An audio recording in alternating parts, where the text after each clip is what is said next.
Basta sabihin mo, wag lang magkakalat. Bawal mong tinda. Ikaw lang pinapayagan. Hello guys! This is Soxy Mendoza again at welcome sa aking YouTube channel. So, palambing naman, paki-like and subscribe at para naman ma-sustain natin ang channel na ito. Okay.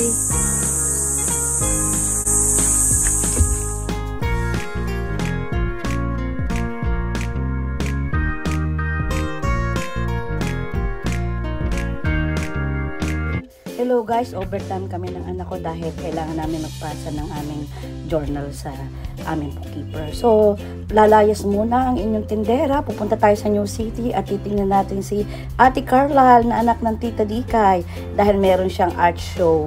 At ito nga, pinagbili na natin ng ating anak na saraduhan ng ating bahay. So, nagbabantay tayo dito sa lugar ng umpi. Medyo mainit. Tiis muna ang lola, wala pa tayong car. Pero darating ang araw, pinapangako ko, magkakamiron din tayo.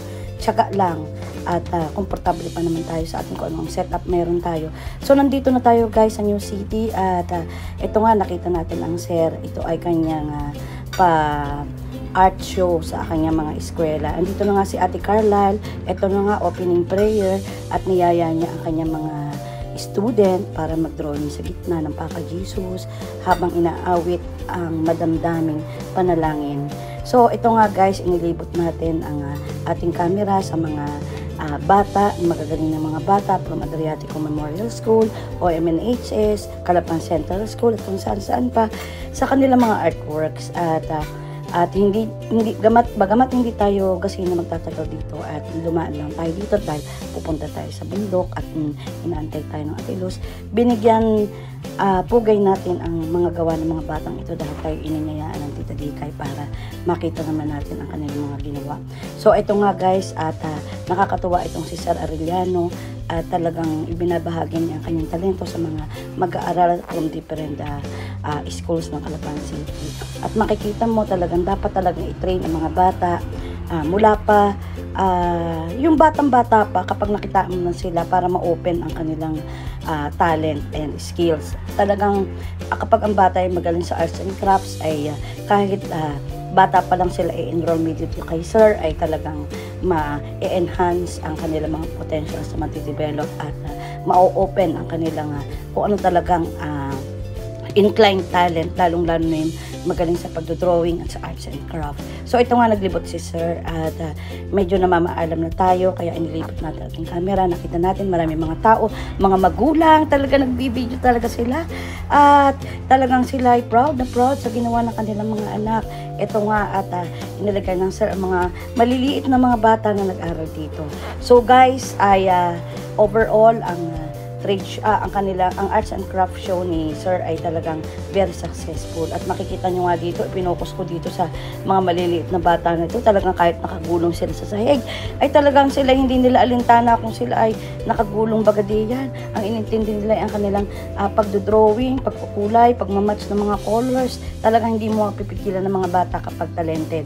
So guys, at bigyan pansin natin ang mga batang ito, lalo-lalo na ito nasa ginta, at nagtuloy tayo guys sa Divine Mercy at malapit na nga ang first death anniversary namin pa rin. So, samahan nyo kami guys dito. Hi! Carlal! Anong ginawa pa kanina sa New City, bebe? Art show. Art show? Nag-painting kami ng Jesus. Hindi ko naman alam. Kasi lahat ng kasama ko.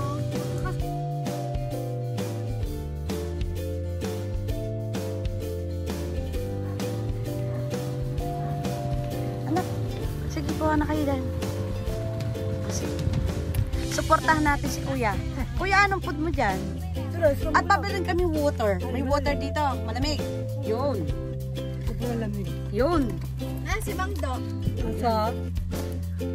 Kuya, tawa ka naman diyan. At lalagyan natin sa supply. Ano-ano kuya ang paninda mo? Ano to? Kuya, gano'n ka nakatakal mag-ganyan? Nagaganyan? 35 years ka na nagaganyan? Ito lang yung service. Pang-apat na ito. Pang-apat na? Nakapagpaaral ka naman ng anak, kuya. Nakapagpaaral ka naman mga anak. Tama na. Second year college yung apat. Hindi Yan. Sige. Chocolate lang. Sige, pwede. Ba't alam mo di kayo mga scramble dyan? Kapatid ni Mang Do yan eh. Ha? Kapatid ni Mang Do. Sino Mangdo? Kaya si Mang Lito. Yes. Mang Lito. Taga saan? Diretso ng pangarap mo. Huwag niya muna. Nagkakanina lang tayo nagkita eh. Pwede manuluto. Manulod. Tatawa talaga yan. Bakit chocolate? Maraming cream. Ako din ha. Para may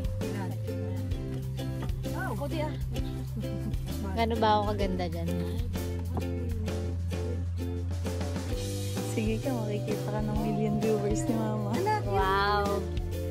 Pag nakita yun ng mga klase ko, saka ako hindi ko papakita yung lahat.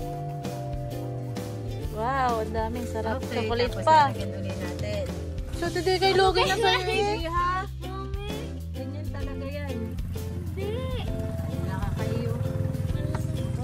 Kung wala, dalawa na sambal. Ulang po. Anong kay Kukode dyan? Ikaw ko din. Wala. Huwag naman tubig. Hindi, wag. Lata. Hindi mo lang. Ano yung chot? Anong kay ano? Kay Bonnet na ano? Yung mga food. Saka yun pa. Wala ko anong price yun. Mami! Wala pa nga. Kapag na kayo. May singil yung Hindi talaga. Hindi nyo ba naabutan na sa huli? Sa huli in po kay dati. Sarap yan, Tega? Parla na na ba?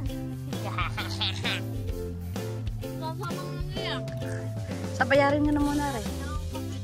Kala ko, di ba? Magkano bayad dyan? Bayarin na si Kuya. Bayarin mo na di Koy. Iyo, kukuha lang ng wallet. Yun. Kuya, thank you ha. Kaway-kaway. Ano pa po ang pangalan ko Kuya? Kuya Lito Scramble. Abo nga naman, masarap ang kay Kuya Lito na scramble. Yan, magbabayad na si Carlisle. Bayarin na, bebe.